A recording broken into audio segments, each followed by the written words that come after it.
ओम शांति।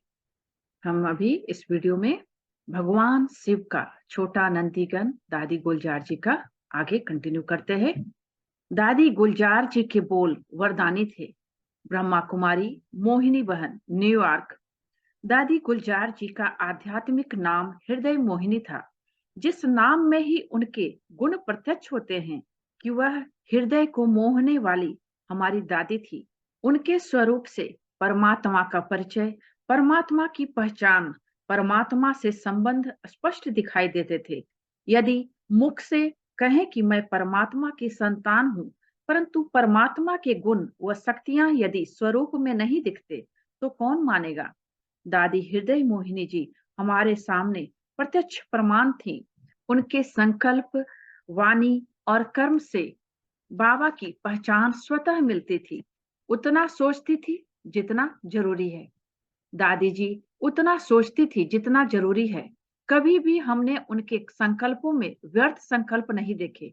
व्यर्थ संकल्पों से शक्ति जाती है और जो श्रेष्ठ संकल्प करते हैं वे भी पूरे नहीं होते। दादी जी का हर संकल्प व्यवहारिक होता था। उनकी संकल्प शक्ति जो उन्होंने जमा की थी, उसके आधार से परमात्मा ने उन्हें अपना माध्यम बनाया। उनके द्वारा महावाक्य उच्चारण किए और वे महावाक्य पढ़कर हम सभी अपने जीवन में हर प्रकार से प्रेरणा लेते हैं। दादी जी की तपस्या, साधना के कारण उनकी वाणी का हर उच्चारण वरदानी था। एक साधारण शब्द भी दादी कहती कि ठीक हो जाएगा, बहुत अच्छा होगा, जरूर हो जाएगा, तो वह वास्तव में हो जाता था। दादी ने कहा है ठीक हो जाएगा, तो ठीक हो ही जाता था। उनके बोल वरदानी थे। हम उनके पास कोई समस्या ले जाते तो दादी बहुत ध्यान से सुनती थी और फिर मुस्कुरा के कहती थी ठीक हो जाएगा, बड़ी बात नहीं है। ये बोल सुनकर हम सभी का मन बहुत हल्का हो जाता था। निश्चय के कारण सब कुछ निश्चित है, ऐसा कहकर निश्चिंत भी रहती थी। निश्चय के कारण निश्चिंत। दादी की दृष्टि से परमात्म प्यार, रूहानी स्नेह मिलता था। दृष्टि लेते लेते हर एक का मन परमात्मा से जुड़ जाता था। उनकी दृष्टि में बहुत बहुत दिव्यता, एक दिव्य नूर, प्रकाश था। उनका सरल स्वभाव था। मधुरता, नम्रता, सभी गुण उनमें प्रत्यक्ष दिखाई देते थे। वे सदा ही ईश्वरीय सम्मान में रहकर सबको सम्मान देती थी। छोटा बड़ा कोई भी हो, सबको बहुत सम्मान से देखती, उनकी बात सुनती और सम्मान की दृष्टि से देखते उनके भी सम्मान को बढ़ा देती थी। दादी जी का निश्चय परमात्मा से हर संबंध में बहुत था। निश्चय के कारण सब कुछ निश्चित है, ऐसा कहकर निश्चिंत भी रहती थी। मेरा बाप चिंता नहीं करता तो मैं क्यों करूं। एक बार हमने दादी से कहा, यह जो वर्तमान परिस्थिति चल रही है, इसका विचार तो नहीं चल रहा, चिंता तो नहीं हो रही। तो दादी ने कहा, मेरा बाप चिंता नहीं करता तो मैं क्यों करूं। दादी के वे शब्द मुझे बहुत याद आते हैं और मुझे स्मृति दिलाते रहते हैं कि मेरा बाप चिंता नहीं करता तो मैं क्यों करूं। दादी के दिल में हमेशा रहता था कि मुझे बाप के समीप रहना है। उनका निरंतर याद में रहने का पुरुषार्थ बहुत था। परमात्मा ने उन्हें माध्यम बनाया, परंतु उनकी अपनी साधना भी बहुत थी। जब दादी बाबा से दृष्टि लेते तो मैं पूछती कि दादी, आप बाबा से क्या ले रहे हो। तो कहते, मैं बाबा की सर्व शक्तियां लेना चाहती हूँ। हमने देखा कि उनका जो आंतरिक ख्याल था, जो उनके जीवन की पवित्रता थी, वह सर्वश्रेष्ठ थी। साधारण रूप से रहते भी उनकी महानता, उनकी रॉयल्टी बहुत प्रत्यक्ष रूप में दिखाई देती थी। बाबा उनकी दृष्टि द्वारा हमें एकदम पार ले जाते थे। अव्यक्त बाप दादा जब दादी जी द्वारा हमें दृष्टि देते तो हम अशरीरी हो जाते, एकाग्र हो जाते और अव्यक्त स्थिति का अनुभव होता था।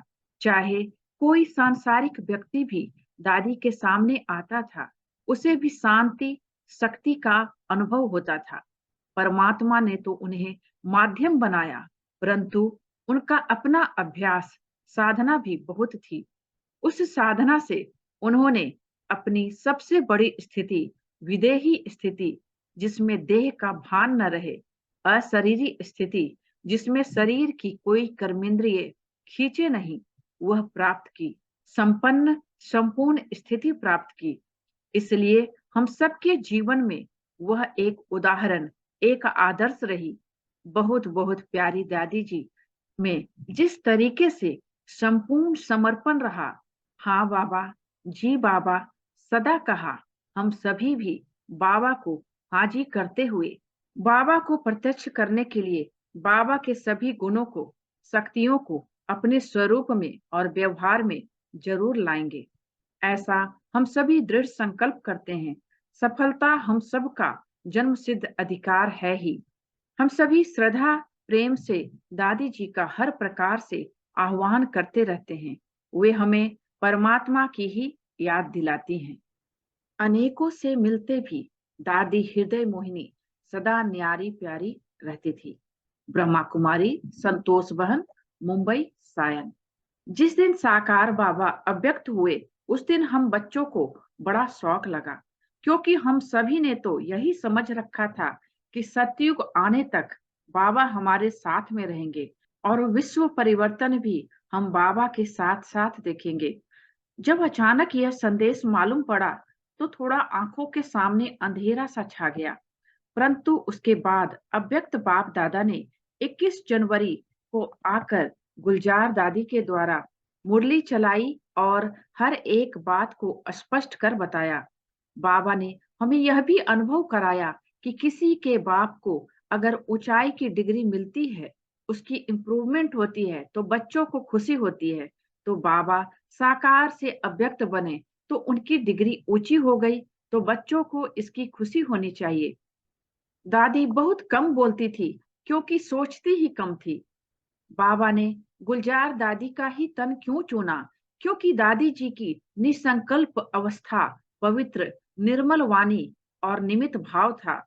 दादी की वाणी में कभी भी कोई ऐसा शब्द नहीं होता था जो सामने वाले को चुभे। दादी का रथ जब बाप दादा ने चुना, दादी ने अथक होकर के 12-14 घंटा एक ही पोज में बैठ करके सेवा की। भल इतनी बड़ी ऑलमाइटी अथॉरिटी और ब्रह्मा बाबा उनके तन में आते थे, परंतु रथ की कमाल थी। दादी अनेकों से मिलते हुए भी जैसे सबसे न्यारी प्यारी रहती थी। जैसे ब्रह्मा बाबा के नेत्रों से हमने ऑलमाइटी बाबा को देखा, वैसे ही दादी के नेत्रों से हमने बाप दादा को देखा, उनकी अनुभूति की। दादी बहुत नम्रचित थी। उन्हें कभी भी किसी भी बात का अहंकार नहीं आया, क्योंकि भगवान कभी भी किसी का अहंकार सहन नहीं कर सकता। तो दादी की नम्रता ने ही भगवान को अपनी ओर खींच लिया। हमने दादी की कभी ऊंची आवाज नहीं सुनी। बहुत कम बोलती थी, क्योंकि सोचती ही कम थी। जिनका संकल्पों के ऊपर कंट्रोल होगा, उनका वाणी और कर्मों के ऊपर भी कंट्रोल रहता है। सभी ब्रह्मावत्स चातक की तरह इच्छा रखते थे कि हम दादी के मुख से कोई न कोई महावाक्य सुने, क्योंकि दादी के मुख से निकलने वाला वाक्य सामने वाले के लिए वरदान सिद्ध हो जाता था। हम तो दूर मुंबई में रहते थे, परंतु दिल नजदीक होने के कारण और बाप दादा उनके तन में आने के कारण समीपता की भासना आती थी। दादी सबको समान प्यार देती थी। भगवान को भगवान इसलिए कहा जाता है क्योंकि उसमें पक्षपात नहीं। ऐसे ही हमने देखा कि बाबा के साथ रहते रहते बाबा के जो भी गुण थे, उनका रंग दादी के ऊपर लग गया था। दादी के मन में भी किसी के लिए कोई पक्षपात नहीं था। उनके लिए सब समान थे, सबको समान प्यार देती थी, रूहानी पालना देती थी।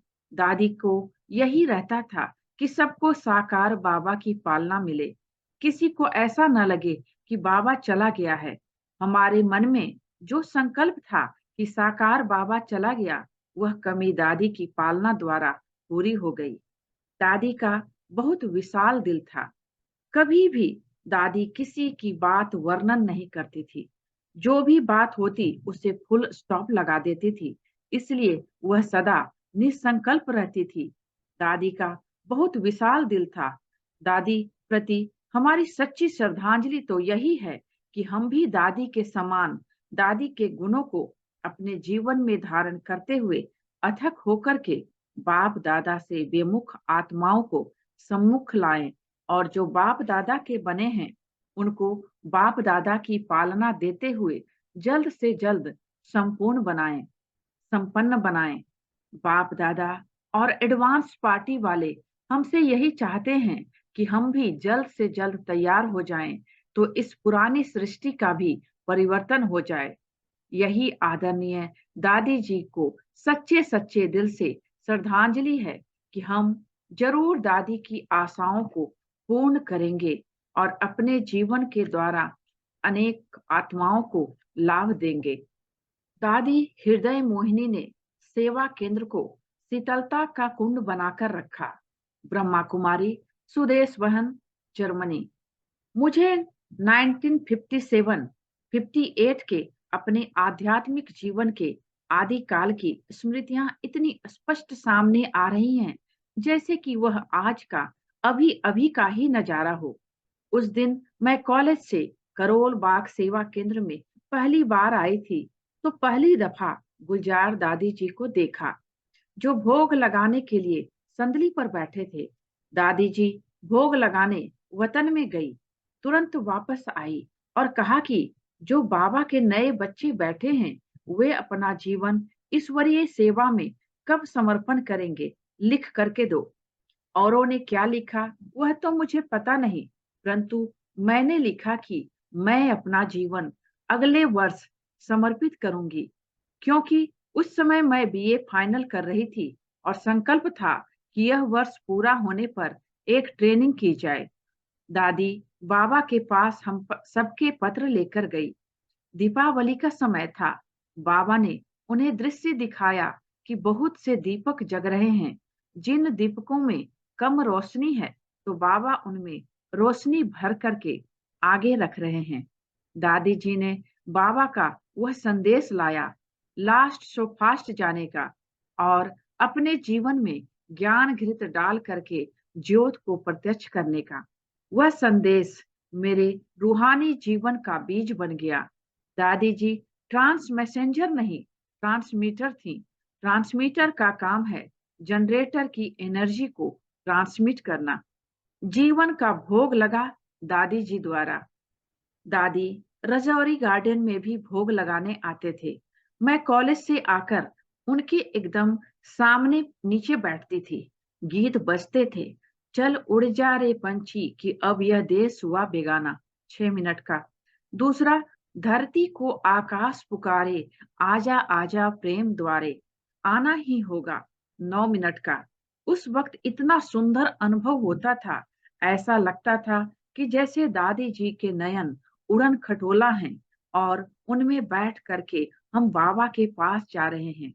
दादी जी की दृष्टि की दिव्यता, शुद्धि, प्रेम और परमात्मा की प्रवेशता के बाद की दृष्टि और प्रवेशता के पहले की दृष्टि खींचती थी।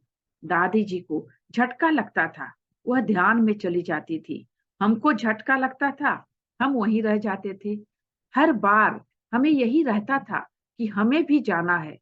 दादी भोग लगाने जाते थे तो हमें लगता कि हमें भी इस जीवन का भोग लगाना है, समर्पण करना है। और जीवन को समर्पण करने की प्रेरणा दादी जी से ही मिली। भूलों को भूल जाती थी दादी।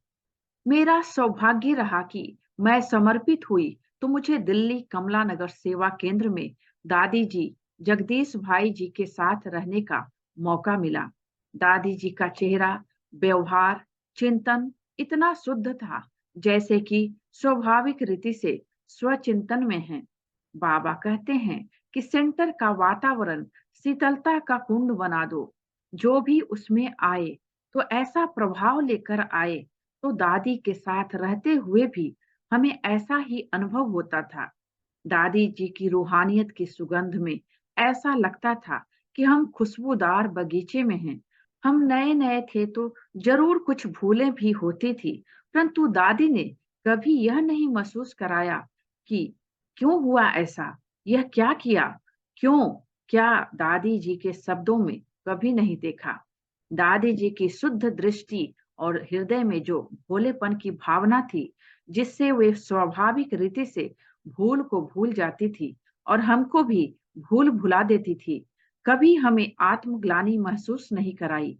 यह कमाल थी दादी जी के हृदय की शुद्धता और पवित्रता की। दादी जी ने सेंटर का वातावरण स्नेह का, शुभकामना, शुभ भावना का बनाकर रखा।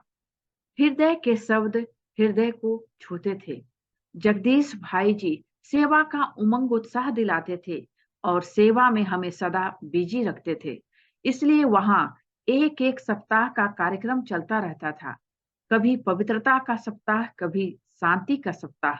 इस तरह उसमें दादी जी प्रवचन करते थे तो वह प्रवचन भी प्रवचन नहीं लगता था, लेकिन दादी के हृदय के शब्द हृदय को छूते थे। उस समय सेवा अर्थ जहां भी जाते थे तो इकोनॉमी का पाठ पक्का था। बिल्कुल साधारण सिंपल जीवन था। हम एक जगह प्रदर्शनी करने गए। जिस हॉल में सारा दिन प्रदर्शनी की, उसी हॉल में दरी पर अपनी अपनी चादर बिछाकर पटरानी बनकर सो गए। ऐसे थी दादी के साथ स्टूडेंट लाइफ, परफेक्शन की लाइफ। दादी के साथ रहते 62 साल कैसे बीत गए। हर दिन, हर समय का अपना विशेष अनुभव रहा। दादी की पर्सनालिटी भी ऐसी थी जैसे मैग्नेट मैग्नेट को आकर्षित करता है। जैसे साकार बाबा के आकर्षण में निराकार बाबा खींचकर आ गए, ऐसे दादी के आकर्षण में बाप दादा खींचकर आ गए। जिम्मेवारी होते भी न्यारापन, हल्कापन। दादी की अव्यक्त स्थिति पहले से ही थी। दादी में इतना भोलापन था जो दादियों के प्रति, दीदी मनमोहिनी के प्रति, बड़ी बहनों के प्रति सदैव अपने को एक छोटी बच्ची समझा।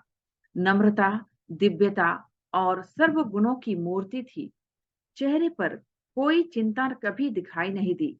जिम्मेवारी होते भी इतना न्यारापन, हल्कापन था। कोई और ने भी भूल कर दी होती तो उसका भी दादी पर प्रभाव नहीं रहता था। ऐसे क्षमा की मूर्ति, स्नेह की मूर्ति दूसरी आत्माओं में भी क्षमा की भावना उत्पन्न कर देती थी। सुगंध वाला बर्तन सुगंधित हो जाता है। दादी के साथ विदेश में भी भिन्न भिन्न स्थानों पर जाना हुआ। उस वक्त भी दादी सरलता और भोलेपन से चलती थी। यदि मैं कोई टॉपिक ना भी दूं, तो भी दादी अपने जीवन के जो अनुभव सुनाती, वे भी आकर्षित करते थे। एक बार हम स्कॉटलैंड गए थे। उस वक्त दादी ने इतनी सरल रीति से यह समझाया कि कैसे विश्व का परिवर्तन कल्याणकारी है, परमात्मा का प्लान क्या है, नई सृष्टि की स्थापना कैसे होनी है आदि। ऐसे ही पोलैंड में कम्युनिस्ट का प्रभाव था, परंतु दादी जी के स्नेह, पवित्र वृत्ति और वाइब्रेशन, दृष्टि और भावना के कारण उन लोगों पर अच्छा प्रभाव पड़ा। दादी जी की अशरीरी स्थिति, देह से न्यारा होकर के बाबा के पास जाना, साइलेंस की शक्ति, फिर बाबा का उनमें आना, दादी की दृष्टि से दृष्टि देना। तो जिस बर्तन में सुगंध रखी होती है, वह बर्तन भी सुगंधित हो जाता है। दादी जी परम सुगंध से सुगंध खींचती थी। अव्यक्त बाबा के साथ अव्यक्त दादी। ज्ञान स्वरूप आत्मा गुणमूर्त कैसे बनती है? गुणमूर्त आत्मा शिव शक्ति कैसे बनती है? शिव शक्ति आत्मा परमात्मा के प्यार का स्वरूप बनकर के देवात्मा कैसे बन जाती है? यह दादी के जीवन का हमारे सामने प्रैक्टिकल उदाहरण रहा। दादी जी के अव्यक्त होने के दिन बहुत ही स्पष्ट अनुभव हुआ। उस समय हम जर्मनी में थे। वहां रात भर योग भट्ठी रखी थी। संदेश मिलते ही ऐसा अनुभव हुआ जैसे बाबा कह रहा हो, बच्ची, तुम समझती हो कि दादी ने अभी शरीर छोड़ा है? नहीं, यह तो पहले से ही मेरे साथ अव्यक्त रूप में है। ऐसे अव्यक्त मूर्त बाबा के साथ दादी साकार में होते भी अव्यक्त रूप में रहे और अव्यक्त के साथ अव्यक्त होकर के अव्यक्त सुख, शांति, आनंद देकर के गए। गुलजार दादी नंबर 1 संदेशी थी। ब्रह्मा कुमारी, चक्रधारी बहन, शक्तिनगर, दिल्ली। जब हम ईश्वरीय ज्ञान में आए तो यह यज्ञ रूपी गुलशन आदि रत्नों से खिला हुआ था। उनकी दिव्यता, उनकी रूहानियत बहुत सुंदर रीति से इस उपवन को सुशोभित करती थी। अब फिर एक एक करके कई पंछी अपनी संपन्नता की स्थिति को प्राप्त कर हर्षित होकर अगले पार्ट में जा रहे हैं। उनका जाना हम सबको संकेत देता है कि तैयार रहो, अवस्था को मजबूत बना लो। धीरे धीरे इस उपवन में कई नए नए पुष्प खिलेंगे और पुराने पुष्पों को बाबा कुछ अन्य कार्यों में प्रयोग करेगा। वह दृश्य हम सबको दिखने में आ रहा है। हम सब में सबसे सुंदर वह पुष्प जो अनेकों को प्यारे बाबा से मिलन बनाने का सौभाग्य प्राप्त कराता था, हम सबसे साकार रूप से ओझल हो वतनवासी बन गया। दादी जी कोर्स के दौरान अच्छी सी अच्छी बातें सुनाया करती थी। विश्व के प्रथम सेवा केंद्र कमला नगर दिल्ली में मेरी प्रारंभिक ईश्वरीय सेवा प्रारंभ हुई। जब मैं वहां आई तब गुलजार दादी जी, जगदीश भ्राता जी, एक भंडारे की माता और लिटरेचर के 2 भाई वहीं रहा करते थे। त्रिमूर्ति मैगजीन निकलती थी और जगदीश भाई जी कोई न कोई कार्य में बहनों को व्यस्त रखते थे ताकि ज्ञान में इनकी रुचि बनी रहे। तो मेरा जाना वहां होता था, परंतु मैं क्लास वहां नहीं करती थी।